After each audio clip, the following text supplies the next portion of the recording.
Got Your Back Podstream is brought to you by JL Financial Solutions. If you're an Albertan looking to plan your financial future, you want someone you can trust. Together with Sun Life's estate and financial planning services, JL Financial Solutions will develop a plan you can be confident in to grow and protect your wealth. Give Jonathan Lambert and his team a call at 780-733-0910.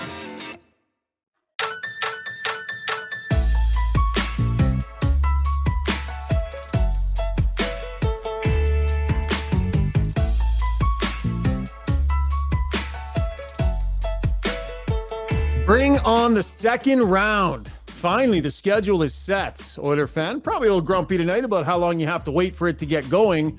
If you hadn't heard, Wednesday night, Game 1, Vancouver Canucks and the Edmonton Oilers. So those Canucks are getting an extra day or two to get all healed up and ready to go. Welcome to Got Your Back, folks. We got a whale of a show tonight, but in particular, our first segment, talk about a heavy hitter. We got a Hall of Famer, Farhan Lalji of Vancouver fame, stepping in to talk a little Oilers and Canucks. We got Brownie, we got Struds. It's going to be a whopper. As always, coming at you from our long shot studio here in Sherwood Park. All Oiler game nights during the playoffs. $25 a head, all you can eat wings. Visit Long Shots, Sherwood Park, and check out the watch party. Great spot to play a little golf and watch a little bit of hockey. And as always, our presenting sponsor proudly is Sherwood Buick GMC. Last month, the Sherwood Buick GMC team was awarded with the General Motors President's Club Award, which is given to the top 50 GM dealerships in the country. Now, if you or someone that you know is in the market for a new or pre-owned vehicle, make sure to check them out just off Baseline Road on the way into Sherwood Park. www.gmcpod.com is the website. They got a streamlined sales process. They got a great, friendly staff, and they got lots of stock for you as well. Awesome dealership. Highly recommend Sherwood Buick GMC. Okay, I don't know if we've ever done this many of us at once. So Steve Taylor manning the controls right now. If this whole thing crashes, no judgment, buddy, because we got a whole pile of personalities on the show tonight. Struddy, Brownie, and of course, Farhan Lalji. Farhan, how are you, pal? Welcome back to Got Your Back. Yeah, it's been a minute. Hey, who would have thought we would have been hanging out in the second round of the playoffs? That means I got to spend 2 weeks with you. Hooray. I know, man. We're going to get so much quality time together. And as Struds and Brownie can attest, they get to spend hours and hours every week with me. It's great, guys. Tell Farhan how great it is. Well, actually, I've got a question for Farhan. Before you came on, Schauger was telling us that be easy on you. You're going to be a little nervous being around the talent of Schauger. That, yeah, when you're around him, you get a little nervous, hands get a little sweaty. I'm noticing that you've been pretty confident thus far. But is it true that around Schauger, in his presence, you sometimes tense up a little? We need to tell him what happened on the hit tonight, Farhan. Do we need to tell him what happened when we our Sports Center hit tonight? That pretty much is it. Yeah, I actually made a mistake for a change. Usually it's me cleaning up Schauger's messes. And I actually got nervous around Jermaine Franklin, to be quite honest, because he's heftier and more muscular than two of us put together. He doesn't have a bad back like you and a bad everything else like me. So that was the hard part. You were the easy part. You were the charity. Hey, Farhan, do you recall Farhan covering you when you're with your days with the Canucks, Struds? Any memories of that? Any memories we were both of a lot younger. Hey? That's a long time ago. That's like 20 years ago. Oh yeah. Yeah, He's like, for sure. What an a-hole question was that? Yeah. That's kind of how that went. He really had the nerve to ask me that.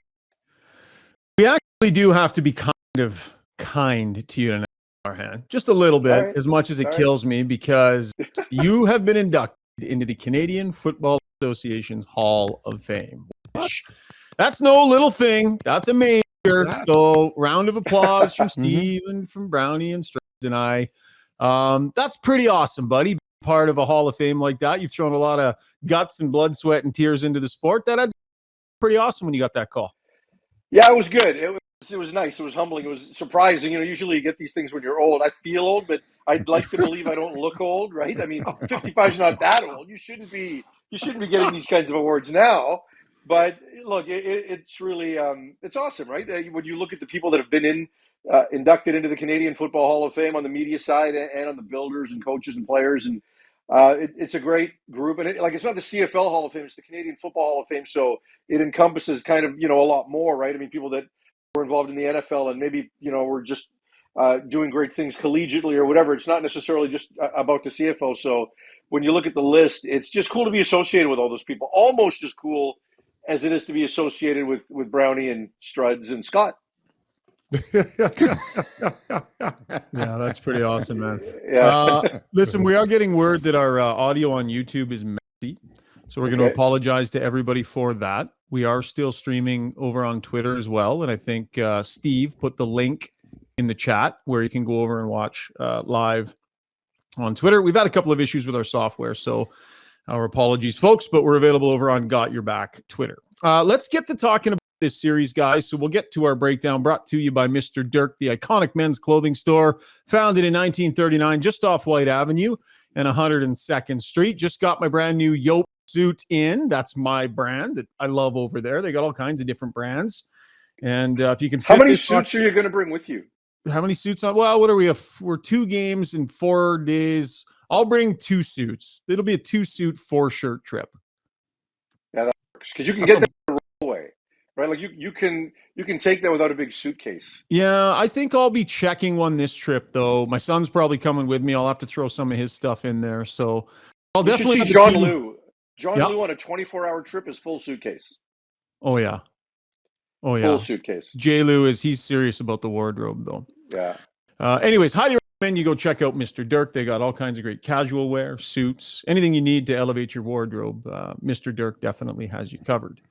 So Farhan, how do you think the Canucks are processing the idea that they were, undefeated against the Oilers this season, but thoroughly understanding that it's a different team now? What are they saying about the season series and what that actually meant? Yeah, I think the season series meant nothing. I think everybody knows that. The players were asked about it today, and the first 3 games are basically a wash, right? I mean, before the coaching change and, first 2 games of the regular season, I think they all understand that this is a completely different team.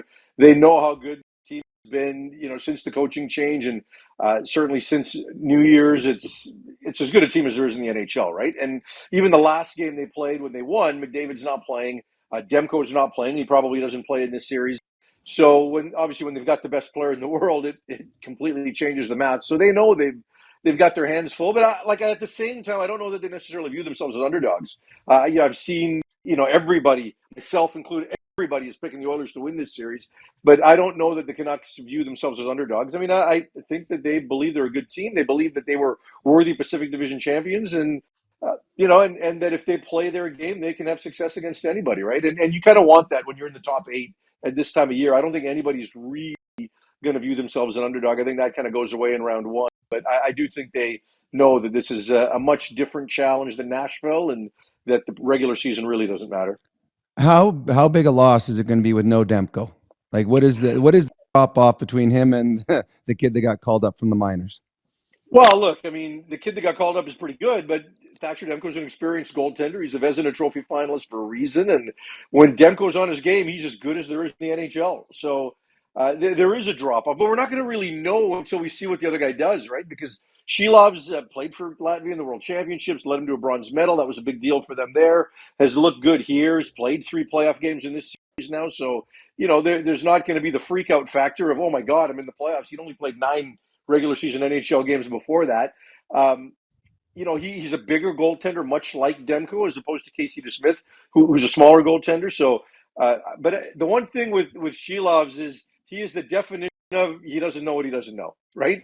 And I think that that could be a positive at this time, right? Like you don't want to sit there and have that weight and have to think about it. And you were talking about the Canucks having an extra day to rest. I bet you if you're Shilovs, you want to do this now. You want to think less about this right now. So he's going to go out and play, and he really is Ian Clark's guy. Like I think Ian Clark had a lot to do with the decision to make him 6 starter when Casey DeSmith was completely healthy, and we believe he was healthy in Game 5 too. And we haven't got confirmation that he's going to start here, but we do think he is. And Clark is a guy that kind of stood on the table for him at the draft, and he's kind of learned that way of goaltending. So that's part of it too. But the guys believe in him. They had fun with him with the JT Miller dress shirt thing the other day. And so, look, if he struggles, it won't be because of the moment. But to get back to your earlier question, Demko's pretty damn good. and she loves us to prove that he can be that guy. So Pettersson, obviously, a big part of this team and was at times difficult to find in that first series. So what did he learn, and what did the Canucks learn about him that he can take forward to what I'm guessing would have to be a better second round? Well, it would have to be. When you look at the play that he made to free the puck loose on the eventual game-winning goal in Game 6, and you hope that can be something he can build on and be a bit of a reset for him. But the guy's been to quote to quote the great Tony Gallagher, he's a hologram, right? Like, he's just kind of an imagination himself since the All-Star break. He just hasn't been the same player, right? I mean, whether it's, I think the number I had, I think was something like he'd gone, I'd have to double check this, but at least half the game since the All-Star break, he hasn't got a point, right? Yeah. And in this series, he had 3 points in 6 games. It hasn't been good enough, right? And we're at the stage where, like, coming into this, I think going into the Nashville series, everybody thought that the Canucks' strength was going to be down the middle. Miller, Pettersson, Lindholm, and then Bluger at the 4 seed. And that's going to be a good thing. You don't get exposed in certain matchups because all of them can play at both ends of the ice. And, that was kind of how they were doing it. I think initially when they first brought Lindholm in, they thought he would play with Pettersson and, be on the first power play unit and they'd get all that figured out. And it didn't really work out that way. And now we really talked about Pettersson as an expert. Like, can you believe it? A guy that's going to make $11.6 million a year is currently being thought of as an X factor. Because when you get into Game 1, okay, Miller might get the McDavid line. Lindholm might get the McDavid line. They're not exposed if either one of those two is out there. And they're not even going to think about putting Pettersson on him, which they've done in previous seasons. But now it's just like, hey, free him up and make it as easy as you can for him, and maybe he can chip in. And that's – it's not just that he hasn't registered points. It's that he's just not generating, period, right? He is quiet. His line mates are quiet. Everything around him is quiet. So – I don't know. Like, I worry about what next year looks like, to be quite honest, guys. Like, this is a long sample size. Yeah. So unless they come to us at the end of this, when the season ends, and tell us a whack of injuries and he's got surgeries coming and this and that, you wonder, right, whether or not you're going to get your game back to the level you had it back before. Chris Knobloch said, go ahead. The others just played an LA King team that had an $8.5 million X factor as well. That didn't factor in. Yeah. That was he's just not shooting, right? Like, he's not shooting on the power play. He's not driving play, right? And one thing with Pettersson is when Pettersson is confident, honestly, guys, like, he thinks the game at a Gretzky level. Not as good as Gretzky, but he thinks the game differently than everybody else, right? Yeah. And I know it's stupid to put those two guys in the same breath, but like when you watch Dwayne play, he didn't do everything based what his physical skill was. He thought the game at a different level than everybody on the planet. And I'm not saying that Pettersson's like that, but he thinks the game differently. And when he's confident and play and thinks like that, there's stuff he does that most players in the league can't do. Like with McDavid, he's just physically better than everybody, right? Yeah. Like, the way he skates, the way he can make plays at speed, he's just physically better. It's obvious how brilliant he is, right? Pettersson does it differently, but right now, just none of that is happening. Yeah. Talking about the special teams battle, even Chris Knobloch acknowledged probably not going to have the same swing special teams wise he did in the first round. That was quite the anomaly, and I don't know if that'll happen again. We get to the Weiss Johnson soundbox here really quick, Farhan. I want to hear Rick talk it, and then JT Miller talking about the Oilers power play, how they're sort of processing taking on that juggernaut from the first round. They have looks. I don't think they have really similar set plays. It's more their concepts. Something that we try to take a page here is when they beat you pressure-wise, they attack. And McDavid, Hyman, they go to the net hard. They're very good at that. So we got to be on our toes when it comes to that. Yeah, they're just. I mean, you can shut down their normal setup, and then they kind of just start doing their own thing, and it makes it very difficult because you don't see that too often. So, I mean, it's recipe is pretty simple. You got to try to take a few penalties as you possibly can. How much penalty kill was good in the first round, Farhan? Oilers, I think, got 4 power play goals on them in the 4 games against them this year. 4 for 16 is what I thought it was. How is the penalty kill looking for Vancouver, and can they handle what the Oilers are going to bring better than the last guys did? Better, but is it going to be better enough, right? Because if Vancouver, is Edmonton going to operate at 45%? Probably not, but I think it's realistic for Edmonton to think they're 25 or 30% because they're just that dynamic, right? And that was the point, that the way they do it, it's not like they play it a certain way that you can just defend it a specific way. They are able to create and move around and get to different spots, and they know each other so well. It just feels like at some point when you want to make that cross seam pass to Draisaitl on the right side, that at some point you're going to be able to, right? Like the Oiler power play just feels inevitable. And so you heard JT Miller there. The smartest thing we can do is not take a lot of penalties. And they didn't necessarily do that in the last series, but their penalty kill has been really good since Christmas, and they were good in the first round against Nashville. And the Nashville power play was no joke. They were the second best power play in the NHL since the All-Star break. So they were doing some good things there, and the Canucks really, really shut them down. I think they're as well equipped as possible to do that. Can they be disciplined enough to take away that cross-seam pass? And at the end of the day, your best penalty killer's got to be your goaltender. So we'll see what Sheilov looks like there. But I don't think they'll be as inept as the Kings were on the PK. I think they'll be better. But like, you're not shutting this team down, right? I mean, Vancouver goes, I think it was 19 for 21 against Nashville, plus the double minor in the last game. I don't know that you can have that kind of success against Edmonton's power play. So you got to stay out of the box, and that, there's a line there, as you guys know, that if you're going to be so focused on staying out of the box, can you play physical, right? And I do believe the Canucks have that in their DNA to play physical, and their defense is physical. Like, obviously not Hughes and Hronek, but the other four play like that. And quite often we've seen moments, and you guys used to see this with Chris Pronger back in the day, but we see moments where Tyler Myers and Zadorov get penalties for being too big, right? So it's hard when you just are that big and that noticeable. Sometimes those penalties are just going to come just because they kind of look like penalties, whether they are or they're not. So to me, again, 25%, but can the Canucks power play do anything? Because you want to balance out the special teams game. And their power play hasn't been good. And we talked about Pettersson not shooting and others aren't shooting, and they're overcomplicating the power play. They only got 2 goals on the power play on their end. So for me, it's like, 25%, okay, you'll live with that, but can you be a little bit more productive so that the special teams collectively aren't that big of a swing? How was Hughes in the last round? I know the games that I saw, Nashville, every time they had an opportunity to finish a check, they had. There were times they showed Hughes on the bench. His face was pale. It's like, here I go again. Did he fight through it? Was it much of a drop off from what should be a Norris Trophy winning season? And is he healthy? I think he's banged up versus injured, right? Like, I don't think we're going to hear at the end that he separated this or that. But yeah, it took its toll. I think in the first 2 games in Vancouver, he was able to, get out of his own end and get through the neutral zone and do what he needed to, and entries on the power play. But certainly as that series shifted to Nashville over those final 4 games, they did everything they could, and they got to him a bit, right?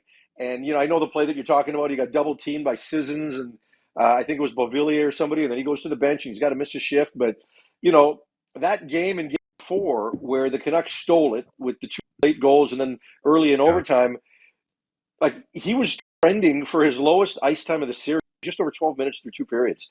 And then he finished the game on a 2.5-minute shift, right? So for me, like, Quinn Hughes at 90% is still going to be the best defenseman on the ice in this series. And that's probably what he's going to operate at. And he's going to take advantage of these days. Like the extra day, Quinn Hughes, more than anybody else, is going to be thrilled the series starts on Wednesday, not Tuesday, because, he can use it. But, he's so smart. I think part of the problem with Hughes right now is that Philip Hronek, since the All-Star break, has been nowhere to be found, right? I mean, if you look at his offensive numbers before versus what we've seen now, it's a different player. So there were times when Hughes is trying to walk the line and he draws 2 and then he can dish it off to Hronek, and Hronek can take a slap shot or he can create, because now he's got an odd man, whether it's on half the ice. He's not doing anything.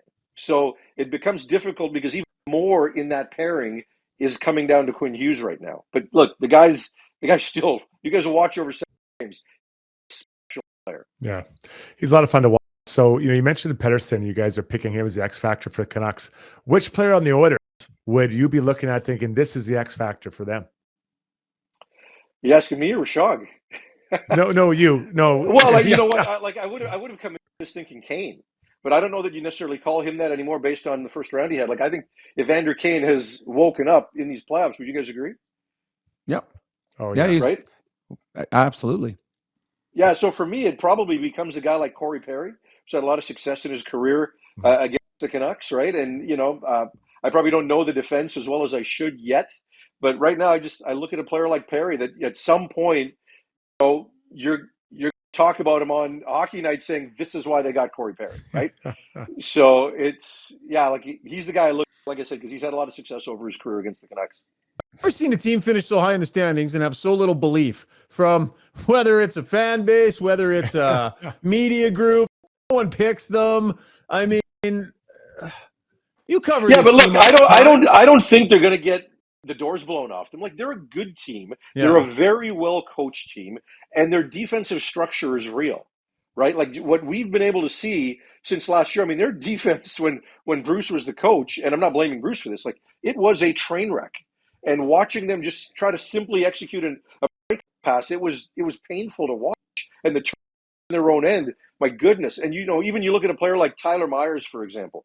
This is a guy that signs a $30 million 6-year contract or 5-year contract, and they couldn't run him out of town fast enough. I mean, it was this inefficient contract that was an anchor, and call it what you will. And all of a sudden, you get Gonchar and Adam Foote and the system that they've put in, and now the game has been simplified, and he's playing very well. Zadorov, is kind of that high and low player. He's been doing some great things for the team too. So I do think the way they're playing defensively, and you look at since March 1st, expected goals allowed, shots allowed, like all of that, they're among the top 3 in the league. Defensively, they play very well. The challenge is that since the All-Star break, their offense has dried up and their power play has dried up.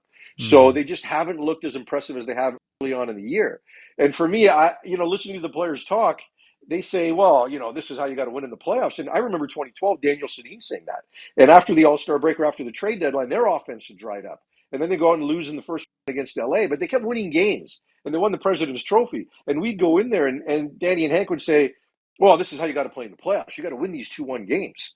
But the Canucks can't win scoring 13 goals in 6 games. Like, you can't function like that against a team like Edmonton. So I don't think this team is bad. I think if you'd have told most Canucks fans at the start of the playoffs, would you be happy with the second round appearance? I think most fans would have said yes. They'll feel differently because the opponent's Edmonton now, right? And everybody hates Edmonton and Vancouver and vice versa and all that. But, at the end of the day, it's that Edmonton is, like, we all know what Connor McDavid on Draisaitl are. So this isn't an indictment of the Canucks. I think the turnaround they've made this season has been really, really good. Great step for them. And I think they're going to take it to 6. And I think every game is going to be close, right? They're not score. It's going to be as freewheeling as it was for the Oilers against the Kings. But in the end, this is the thing, right? Like, if the Canucks, I visualize games, and we're going to talk about this post-game when we do our hits, Rishaug, when I'm carrying you. We're gonna find these games where the Canucks they had a ton of zone time at Edmonton's end, and they were generating not necessarily a ton of grade A chances, right? Like maybe 2 high dangers, and then all of a sudden they grind away and score 1, and Edmonton will come out on the next shift and bam, it'll score. Like, it'll just happen, or they'll score on the power play, bam, just like that, and it'll be like that. Where for everything for Vancouver is going to feel like work, and Edmonton may not have zone time. They may not have the ice may look like this, but the scoring is going to look like this. So that's kind of how I see it. Yeah, it's going to be interesting. Farhan, great stuff, man. We really appreciate you taking some time. Struds, did you ever think you'd meet a reporter who can talk more than I can and faster than I can? Two of the best. I'm paying them by the word tonight. When you guys do your hits after, who holds the mic? You or Farhan? Well, we have 2 mics. Yeah, we each, we don't like to share. They each have their own ego. What'll happen is we will tell, except if it's on right, we'll probably ask for no host. Yeah, just don't even bother, because the amount Farhan talks, I'll be fighting to get a word in edgewise. It's gonna be great chemistry. And Make sure you tune in on SportsCenter. And when it's done, then Randine's gonna say, "Boy, that was a really good hit, Ryan." Yeah, right. You sounded so professional. We gotta give you all your oxygen so that you can do the podcast after with these guys. I'll handle the SportsCenter stuff. We'll save your voice for the podcast, buddy. The big guys in town. Thanks, Farhan. We'll see you in a day or 2 here, pal. All right, see you guys. All right, take care. Great, Hall of Famer Farhan Lalji. You can just, I don't know, Steve. Yeah, there you go. Oh, look, there's 3 shot ready. Perfect. Nice work, Steve. Okay. You know what, Steve? Can we push our Relentless player to the next segment as well? Absolutely. Yeah. Yeah. Sure. Okay. So we'll wrap up the breakdown brought to you by Mr. Dirk. We'll take a break. When we come back, we're going to have Brownie Points. We're going to have Struddy's World. We'll have takeaways and Relentless. There's so much more to come. So stay with us. The fastest growing male grooming company on the planet just got even better. Backscape 2.0 with a revolutionary friction fit handle makes the razor easy to pop in and out to shave not only your back, but anywhere on your body. And those hard to reach spots just got even easier with the new ergonomic design. Backscape's new titanium shave head makes for a smoother, more comfortable shave that respects your skin. Backscape 2.0. Stay smooth, gentlemen. On paper, my life looks exciting. In reality, not so much. Every day it's same old, same old. Clock in, clock out. Then I discovered Play Alberta. I can play casino games anytime. Bet on any game. And buy lottery tickets anywhere in Alberta. I think my spleen is ruptured.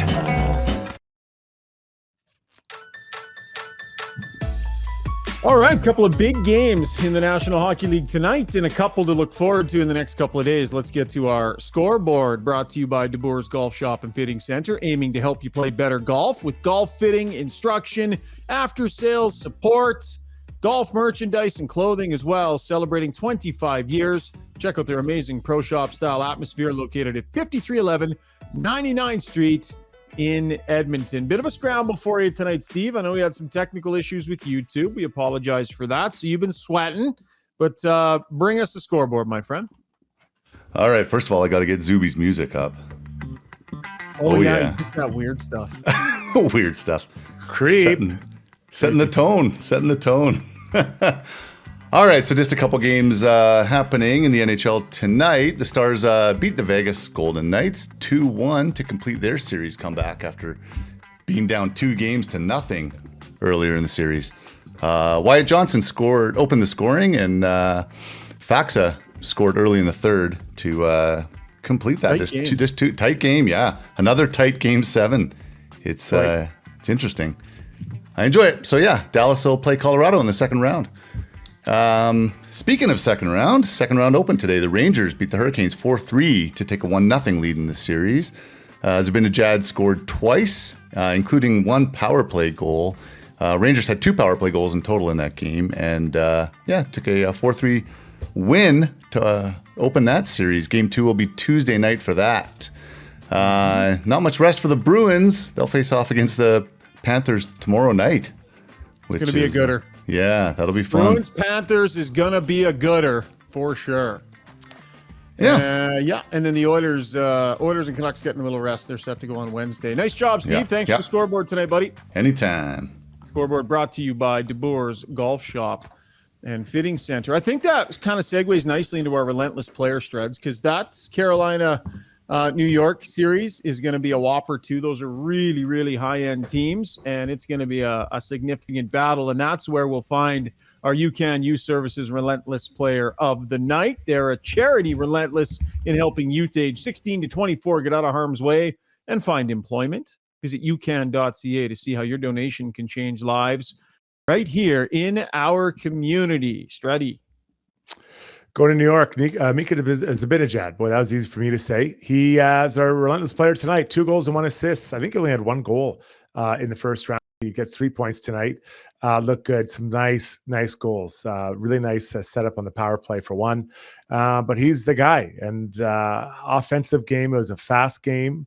That's going to be a really good series. But Mika in the middle of everything. 2 shots, 2 goals. You get to see much of that game today, Brownie? I saw just the end of it. I saw where the Carolina Hurricanes had a power play to finish the game 6-on-4, and then off the face-off, they trip a player, and all of a sudden the power play goes away. So a chance to come back in a game that they probably had no right to come back in, and they blew it by taking a silly penalty, a careless penalty, in the last minute of the game. Yeah, that's interesting. Who are you picking in that series, guys? Struds, we never really did predictions because the first round isn't even over yet. That's kind of weird timing. But what do you guys like? What do you think in this series? that Ranger series? I want to say Rangers. I'm gonna go Carolina in 7. Oh, okay. Ooh, Wow. it's funny. We do a family hockey pool, and that's the one. I picked a win in each conference in each division. That's the one division I split my players up. I couldn't decide between Carolina. Carolina, I do believe it'll go 7. I like both teams. Both teams got tons of skill up front. Both teams got great goaltending. Both teams got good coaches. So I believe it'll be a close series, possibly 7 1-goal games. Yeah, I mean, it's easy to pick the Rangers are up 1-0 in the series. I mean, let's call a Carolina comeback. But I mean, let's face it, who the hell knows at this point. But I think 7 games is a real possibility in a series like this. And this first round has been fun too, guys. Like some deep playoff series, some late, low-scoring games. Like, Struds, you must just be in your glory, man. I do. I love it. Well, you guys, the reason I like low-scoring games because everything is more important. When it's a shootout, you can make a mistake and get away with it. In a tight game, you can't make a mistake and get away with it. So I think the quality of hockey is higher when it's a lower scoring game. All right. That was a Relentless Player brought to you by UCAN Services. We'll get to takeaways now. I want to hear from some Oilers. We did some media availability yesterday and sort of asked them a little bit about what the season series means. Let's get to takeaways. Brought to you by Hamel's Premium Jerky. This Alberta-based family-owned business opened in 1962. Their beef jerky, spectacular.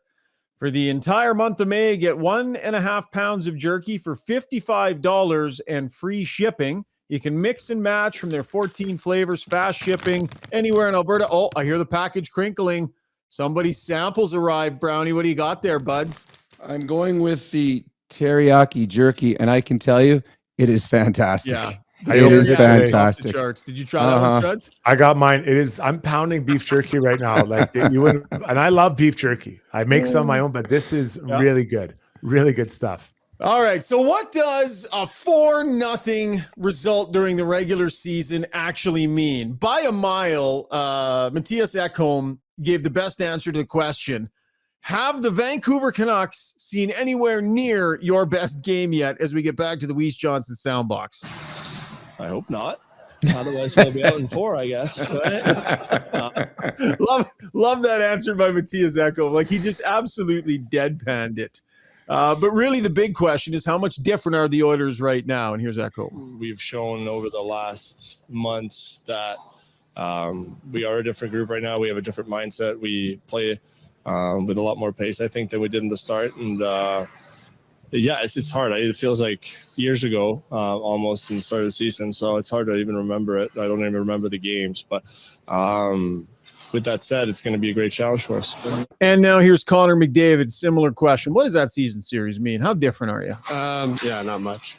Look at the Winnipeg series. Winnipeg beat up on Colorado all year long. And obviously it's different hockey in the playoffs. So not to say it doesn't count for anything. Obviously they played really well throughout the course of the year and beat us. And, but we don't carry much stock into it. That sound brought to you from our soundbox by Weiss Johnson. With the seasons changing, it's a great time to get your air conditioner scheduled for service before the heat hits. If you don't have an air conditioner yet, it's also a great time to look into getting one or looking at a heat pump to cool and heat your home at any time. Visit weiss-johnson.com for all your home comfort needs. I did the same thing to Chris last. I know. I heard that one too. Line, but that's on me. I'm not even going to criticize. That was totally on me. No worries at all. Okay, Struds, I'll put it to you. You lose 4 games to a team during a regular season. You're facing off against them in a playoff series. What does it mean?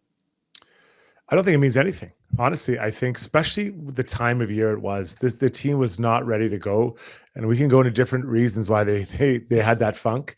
But they're a completely different team. They have some new players through their lineup. But I'll say this: I like it. I like this that this is what happened because I think you maybe don't go in fearful, but you go in with extra kind of juice because you can't take this team lightly. You read things by different media people, or I talk to fans like, oh, the Oilers should beat the Canucks. Why? Why would you say that? Like, Canucks have been a pretty good team all year long. They've got a good coach. They've got good players. And yeah, some of their best players aren't playing that great, but you cannot take this team lightly. Like, this is not a guarantee that we're going to walk through these guys and really run into trouble in round 3. I think this is going to be tougher than people expect. in many ways. So yeah, I don't think it means nothing because didn't Winnipeg sweep Colorado and then they got lost. So it shows you it doesn't really matter, Brownie. Well, it doesn't matter for two reasons. One, obviously, it's a different Oiler team, as you just said. But two, a few years ago, the Oilers dominated the Winnipeg Jets and then got swept in the playoffs. And there wasn't as though that year Winnipeg had a terrible start to the year. And now also they picked up some players. It's just a different time of season. And whatever happened before, 82 games, all that does is get you an invitation to the dance. That's all it does. And if you're really good in those 82 games, you get an extra home game and you get to start at home and you get to finish at home in game 7. But really, it's all brand new. It's all brand new. There's players that have had underachieving seasons. Now it's a brand new chalkboard. We can go there and do what we want to do. And trust me, it goes through my head. If I had a below average season, I can't wait for the playoffs to start because I'm going to prove my worth then. So to me, hockey in the playoffs is completely different than hockey in the regular season. Chris Knobloch on Vancouver. We have to step up our game to beat them. And they've got a lot of strengths, a lot of guys who can score goals. But I think one thing they don't get enough credit for is how well they check and how hard it's going to be for our forwards to score goals. Yeah, go ahead. So a point I think we have to recognize is the size of their D. Now, Hronek and Quinn Hughes are not big men, but the other 4 guys are, well, 3 of them are huge. You know, Myers and Susie and Zadorov. And then Ian Cole, although not a really tall guy, he plays a heavy brand of hockey. Yeah. So, like Oilers fans, think about last year against Vegas when there was 6 massive D men out there, how little space the Oilers had to play in. It's not going to be quite that bad because, as I mentioned, they have some smaller guys. Well, and Hughes plays half the game too. Yeah. So, yeah, there's no doubt. So, you know, we talked a little bit with Farhan about how Quinn Hughes is treated in the first round. They have to make Quinn Hughes suffer. And like I'm looking at Evander Kane, he might have to take a couple penalties early, and you've got to make this guy suffer. So when you go into his zone and he's trying to jump by, you got to give him a little bump. You got to slow him down, make it just wear him down. And then Hronek, same thing.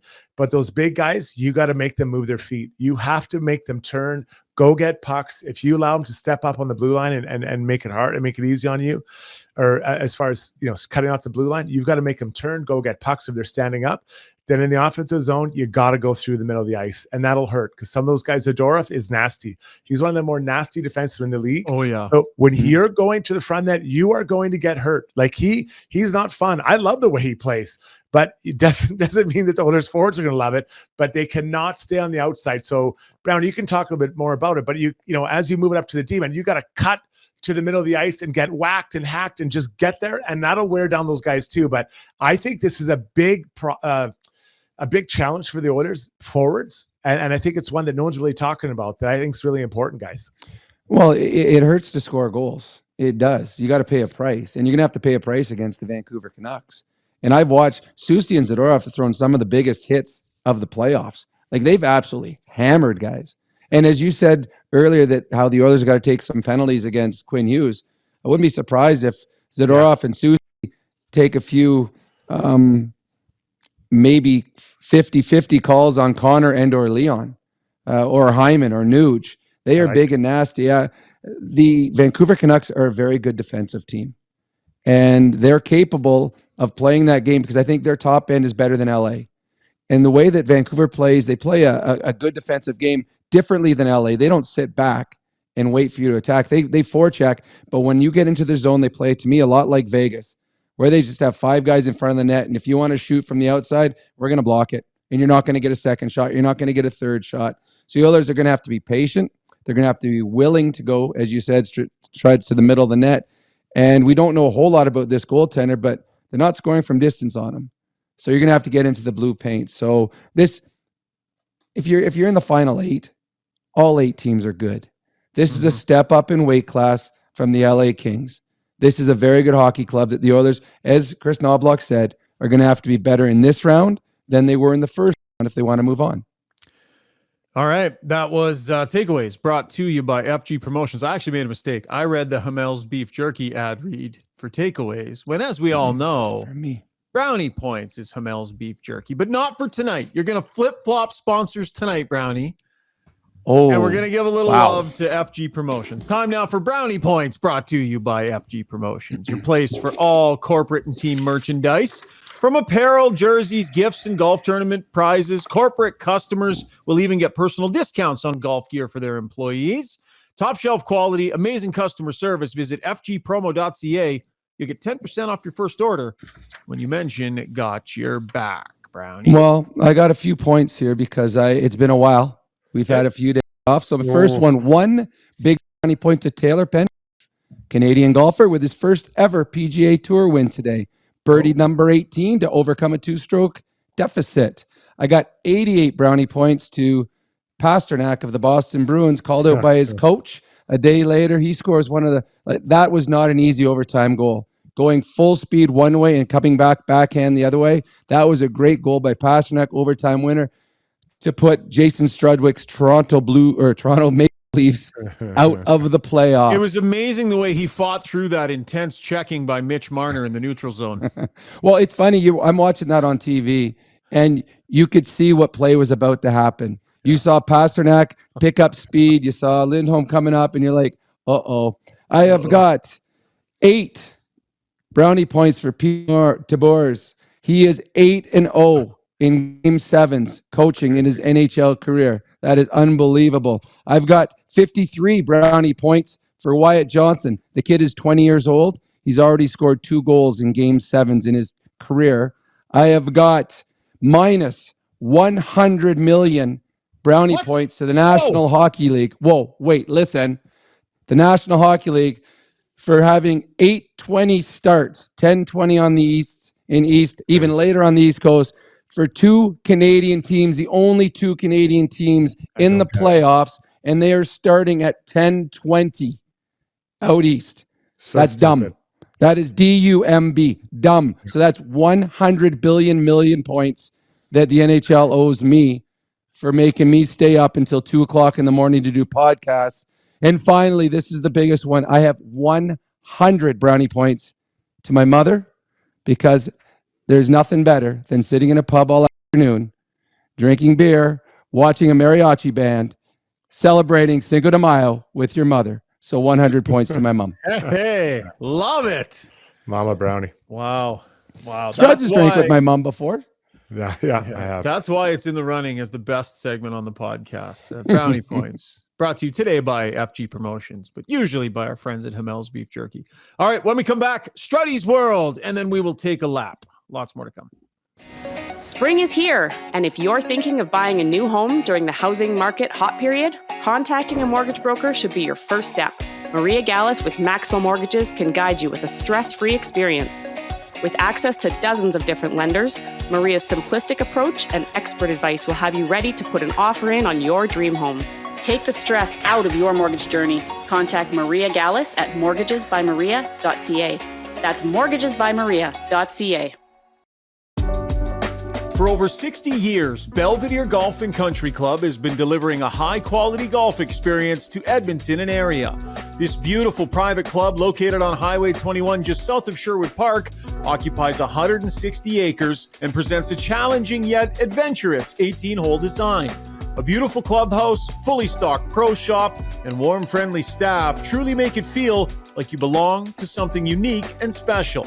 Visit www.belvederegcc.com. Long Shots Golf is the destination for both golf enthusiasts and sports fans. Top-of-the-line TrackMan simulators provide a highly entertaining and accurate golf experience, while a full-service sports bar loaded with big screens and scratch kitchen make it a truly unique destination. They have locations in Sherwood Park and Edmonton. Experience the best indoor golf and sports bar in town. Visit longshots.ca. That's longshots with a Z.ca. When you make a mistake, heads should roll. It's not right. And I'm here. Someone has to put their foot down. Now that I say it out loud, it does sound a little crazy. Gotta look good.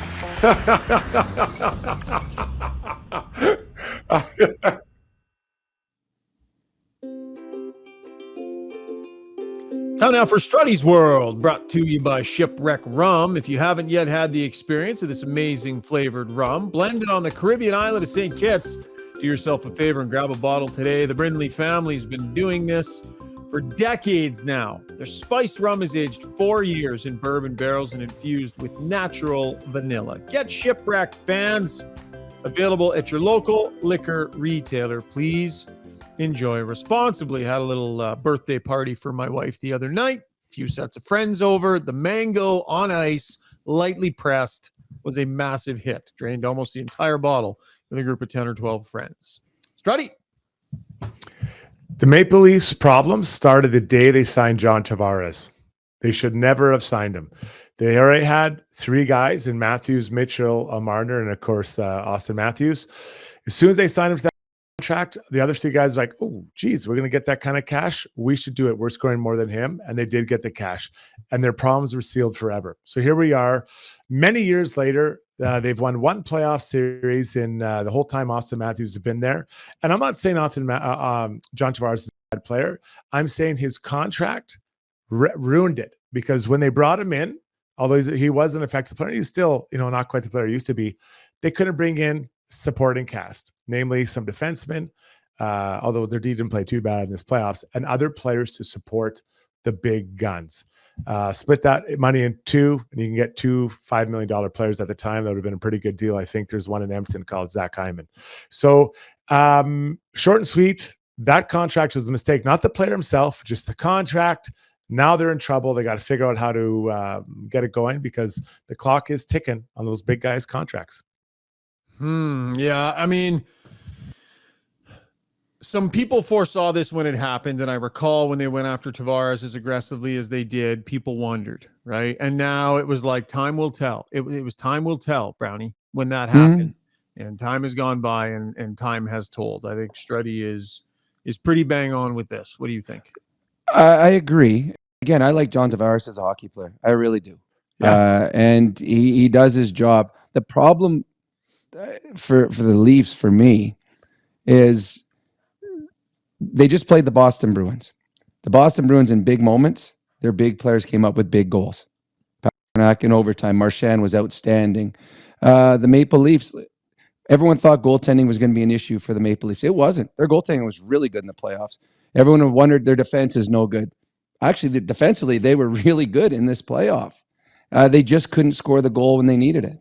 And we saw the Boston Bruins, and it was a tight checking game. There weren't a lot of chances, but the Boston Bruins' best players found those big moments, and they were able to produce. And the Maple Leafs' big players didn't.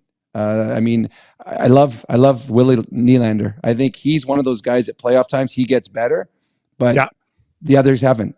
And I think he's the guy. He's their best playoff guy. And he has been the last few years. Yeah. And I love Matthews. And I think that I love Matthews too.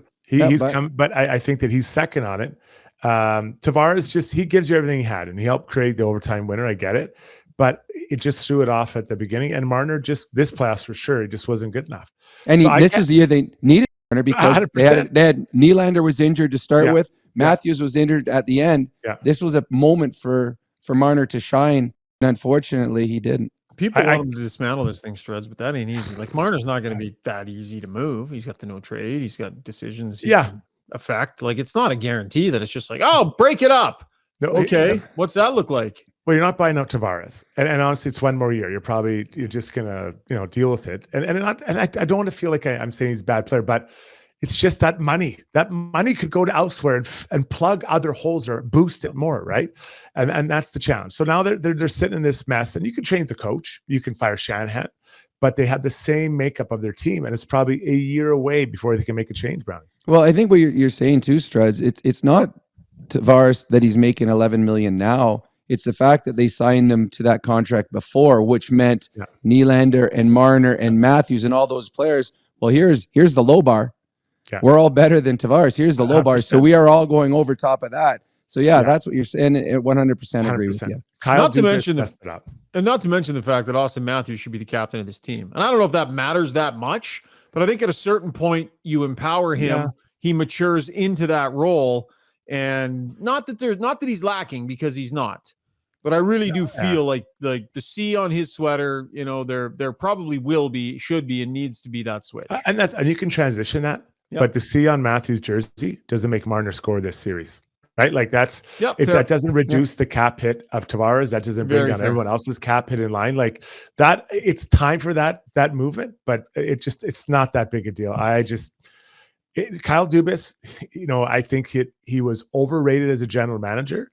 And his biggest mistake was that signing. And from that moment, I was very vocal then. So this isn't new. And it screwed up the whole cap situation for them. You know, it's funny. You said that was Dubas's biggest mistake. No, it's not. Yeah. Erik Karlsson was his biggest mistake. Oh, well, at least I can only deal with one franchise at a time where he's messed it up. How about this quote from Sheldon Keefe, guys? When teams play the Leafs, they set up the game for the Leafs to beat themselves. Yeah, but I found that weird. Okay, I'm going to defend Sheldon Keefe in this situation. Every team does that. You're trying to figure out a way to have the other team be it. So I think that he didn't maybe present it the right way, but you're trying to figure out a way to stop the other team, just like the Canucks are going to try to do with the Oilers, just like the Oilers did with the Kings. Like, so I didn't like the way he said it, but I actually understand what he was trying to say. So I'm not. There's other things that Keefe says I didn't like, such as the respect in the handshake line, which I had a great tweet of the other day. But I'll defend him on this one. I agree with what he's saying. He's not wrong. Every team does it. Well, yeah, but I think every team is trying to find a way to stop the other team. But what he said, other teams are doing things to allow the Maple Leafs to implode, is what I got out of that. Basically, they're saying teams know if they're patient enough, our groove will implode. We'll screw up. Yeah, and that's what I found weird. But every team has that. You're doing that against every team, trying to make them. You try to take away their advantage, right? And so I don't know. I don't really have a hard time. He said the thing out loud that maybe a coach shouldn't say out loud. Yeah, I don't know. I don't have a hard time. If you think your group is fragile, if you think your group is prone to self-implosion, if you think, you know, and it's sort of like, doesn't matter what game plan I give these guys, yes, blow their own feet off. That's exactly what I took out of it. As well, our players, this is just the way they are. They're going to screw up. Doesn't matter how good a job I do or don't do. The players are going to blow this thing up. Yeah. And teams know that, and they sit and wait for it. So what can we do? I don't know. I hear what you're saying. I would kindly disagree. But I look at that team. Like, tell me the forwards that aren't like the $5 million forwards that are going to score for them. Yeah. Right? They have 5 or 4 $10 million plus forwards. It's not good enough. It just doesn't work. All right, we're way over time. Brownie, we got to let you go, buddy. Thank you kindly. Okay, see you sometime soon. We'll figure it out. We might drop another pod before the series, or we'll figure out scheduling tomorrow. See you, buddy. Okay, bye-bye. Okay, when we come back, by the way, that was Struddy's World, brought to you by Shipwreck Rum. When we come back, we'll take a lap. We're not going anywhere. We're out of ads. And we're back. And we're back. That was Roll great. the theme music. There we go. Hey, everybody. Welcome back to Got Your Back. Time now to take a lap, brought to you by Backscape, the fastest growing male grooming company on the planet. And it's now even better. The Backscape 2.0. Check it out. The new friction fit handle lets you effortlessly snap the shaver in and out to touch up the rest of your body. The new titanium shave head gives a smoother, more comfortable shave that respects your skin. Go to backscape.com. That's bakscape.com. And the promo code is GYB10. That'll get you 10% off your first order of an Advanced Deluxe 2.0 kit. Backscape, stay smooth, gentlemen. We've covered lots of ground on the pod tonight, Struds. What are we doing for Take a Lap? Let's start with the oh my God, Selke. Is it Selke Award? Yeah, Selke today. Did it come out today? I missed it. Sorry. I think it's Selke. Jeez, I'm defensive forward. Selke, yeah, that defensive forward. So Barkov out of Florida, Matthews, Toronto, and Stahl. Jordan Stahl, yeah. Jordan Stahl, yeah. So those are 3 guys, probably all worthy. I think they're all. I think the problem that you're going to run into maybe here, Shagar, and you know more than I, but I think just where Barkov plays, I think he's tucked away down there. I think it's hard for him to be seen at time, although it's not like Stahl's in a big market. So Matthews, with all the goals he scored, I'm guessing will carry the day here. But Barkov is so good, guys, and he's so just in the middle of nowhere. May as well be on another planet when he played down in Florida, bud. Yeah. So awarded to the annual National Hockey League forward, demonstrates the most skill in the defensive component of the game. Selected by the Professional Hockey Rest. So yeah, demonstrates the most skill in the defensive component of the game. So what do Matthews' goals have to do with it? I think he's a good defensive player. Oh, I'm not saying he's not. Yeah, but I think that is he's probably not going to win the Hart Trophy. So you're looking at it, you're thinking, okay, well, this is a chance for him to get in the back door. I honestly, I just think that's how it's going to play out, man. I truly feel that way. That's interesting. Like, this award, I mean, it's generally they're going to be lots of offensive players because you have to be on the ice a lot to be a great defensive player. Yeah. But like, I don't know. I just like to see, maybe some guys whose numbers are like middle of the way, just normal sort of numbers. And maybe Jordan Stahl's a good example of that, but he's been this guy a long time. Like people love Jordan Stahl, and I like Jordan Stahl too. But are you surprised with any of these guys here? They're not going out there on a ledge bringing these guys out. Yeah, no, I don't think that there's any errors in this. And like Stahl he was 30 points in 80 games this year, so his two-way game is certainly greatly appreciated. And good for Matthews to be in that conversation. Good for Matthews to he's taken his game to that level and plays that two-way game. Yeah. And it's tough for the Leafs that he was as banged up as he was here in the playoffs. So interesting. Number 2, talking about another injured guy, Sam Bennett, the Florida Panthers took a slap shot off his hand. Game, was it 2 or game 4? I think it was maybe game 2 last series. Anyways, he's skating and not, with a broken hand or a hurt hand, you can skate all the time. I broke my hand once. I don't think I even stopped skating. I just kept skating the whole time, but it sounds like he's getting closer. He won't play game 1. According to Paul Maurice, he could, and he said, we'll just see we'll reevaluate after game 1, but it sounds like he's getting closer. And I think this is a bit of gamesmanship as well. Everyone's getting closer, even Thatcher Demko. So, interesting. I think that without Sam Bennett, that team isn't as good. So they'll want him back, but when he comes back, there's no way he'll be able to shoot like he was prior to the slap shot in the hand. The thing about Sam Bennett is all the things that make Florida annoying and tough to play, he embodies. He's all of it. Yeah. Right? He has an annoying amount of skill for a guy that can skate that fast and hit that hard. Like the guy is a missile in the playoffs when he decides to play physically. So he really makes the Panthers a more frustrating, difficult team to play against. And they're already a frustrating, difficult team to play against. Especially for a guy that can't do any chin-ups. So, I mean, it's incredible how effective he is. Oh, yeah, that was his deal, right? Was it the combine? I still can't believe it. I laugh about it, but not to be able to do one chin-up. Like, jeez, I don't know crazy. if I could do a chin. How many chin-ups could you do today if you had to, Strud? I don't know. Hopefully 8 to 10. But listen, I'm 50 years old almost. I'm not trying out for the NHL. Any young players here, if you're going to a combine, be able to do a handful of chin-ups. Just a few. Just a few. Missing games for the busted hand. You and I were talking earlier. You accused me of missing a podcast for a bad knee. And I don't recall this, by the way, speaking of overall toughness. Yeah. Well, often you'll find my stories, I don't let the truth get in the way of them, right? Okay. So that didn't happen. I'm rattled. You said that, and I was like, I didn't do that, did I? You've had me thinking all night, because I know I've missed a few. One of the times I was laying half dead in bed with a flu. Right. I'm like, I didn't buckle on a pod for a knee, did I? Yeah, I'm not sure. We'll agree to disagree. And it certainly wouldn't be.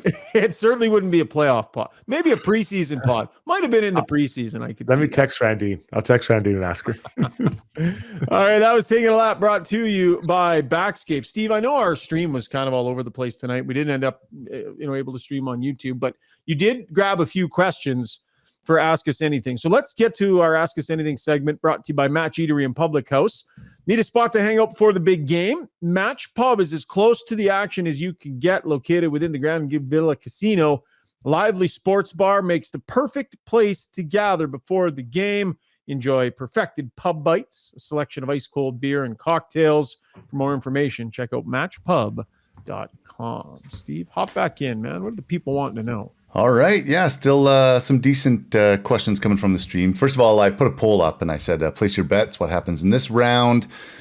And 13% of respondents said the Oilers will win in 4. 47% said Oilers in 5. 33% Oilers in 6 to 7. And 7% said the Canucks take it. So, yeah, we shall see.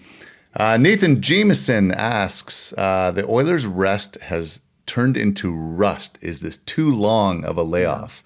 Struds, how long is Great I question. know everyone's been talking about how valuable rest is this time of year, but yeah, how long is too long? Yeah, so I just happened to be down at Oilers practice yesterday, just randomly for another reason. And I thought their practice looked great. I thought the tempo was high, their skating, there's energy. There wasn't a lot of contact from what I saw, but honestly, They went pretty hard, man. That was a lot of flow drills, just it up was. and down and up and Yeah, down. a lot of tempo. So is there concern about rust? Yes, there is. But I'd rather risk the rust than risk the injury of a 7-game series. So, that first game, quite frankly, the Canucks are going to have quite a few days off as well. But the Oilers, any nagging injuries, I think would be, if not fully healed, definitely feel a lot better heading into that. So I'd rather risk it.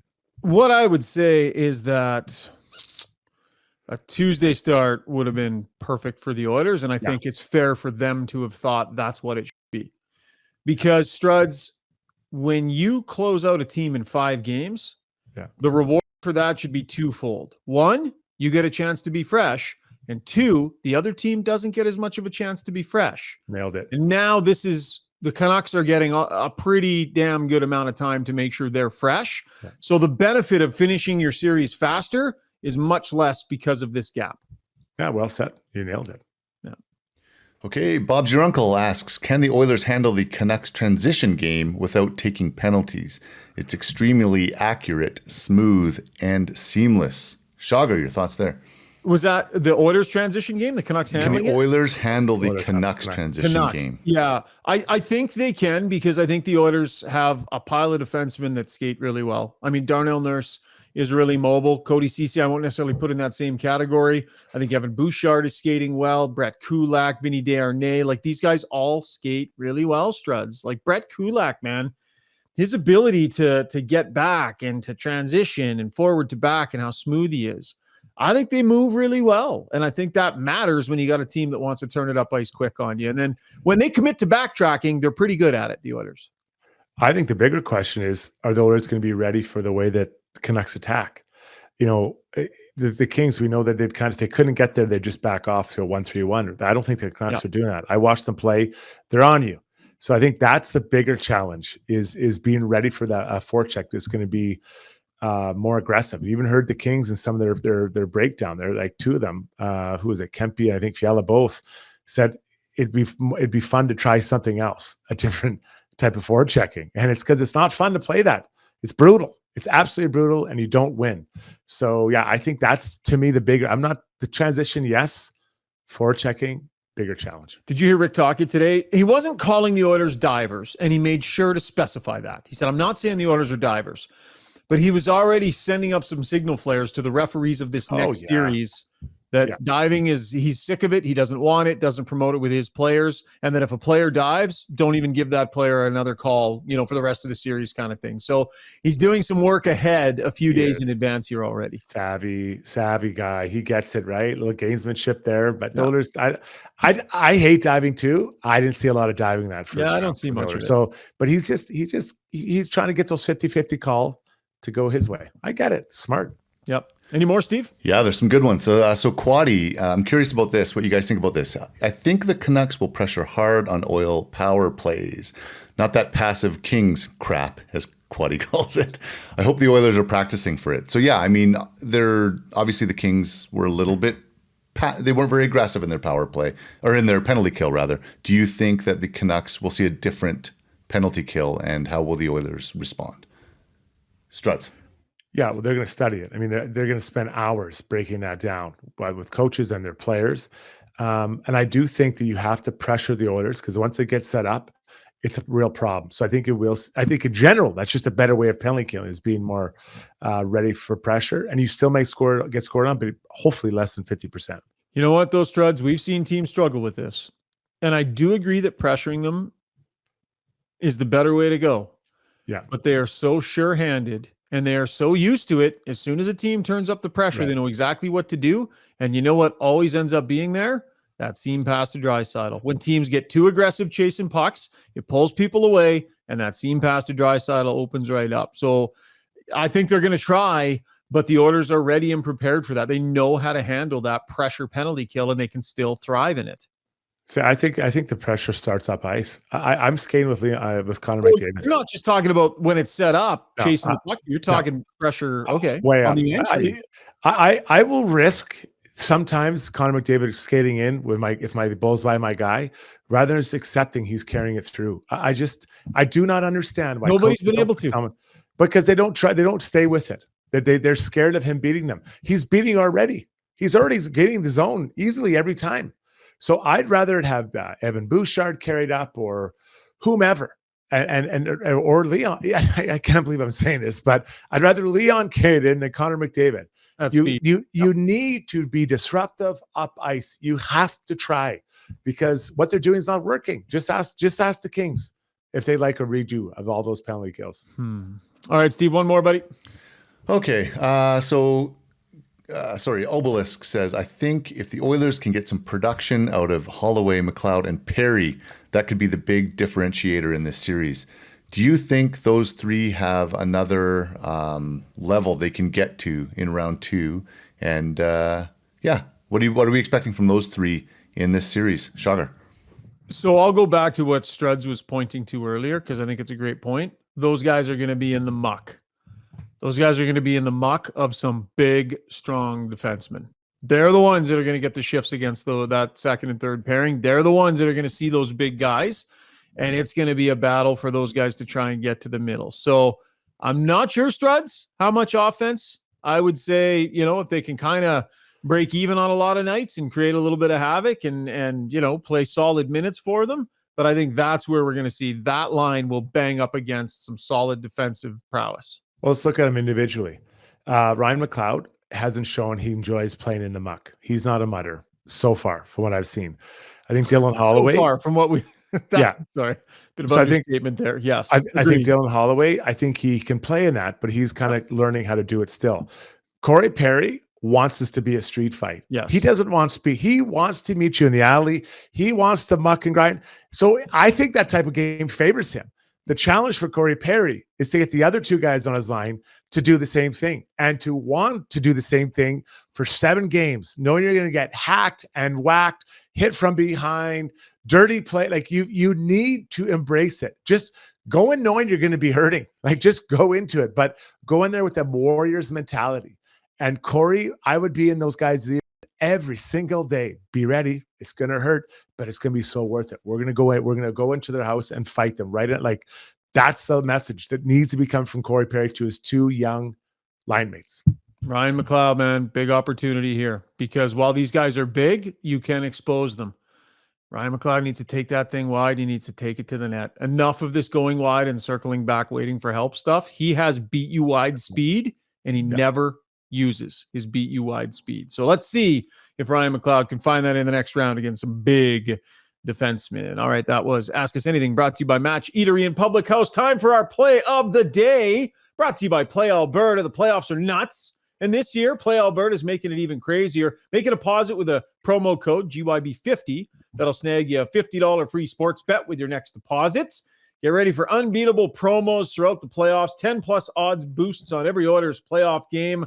You can win a chance, a lower bowl, or even exclusive suite tickets for Oiler playoff games just by making a bet on Oiler playoff games at playalberta.ca. And remember, as always, please play responsibly. Struds, what do you have in mind, buddy, for our play of the day today? So I watched this game, not the whole thing, but most of it. Rangers Canes. The Rangers' first power play goal was a thing of absolute beauty. Goes down from the D to, I think it was...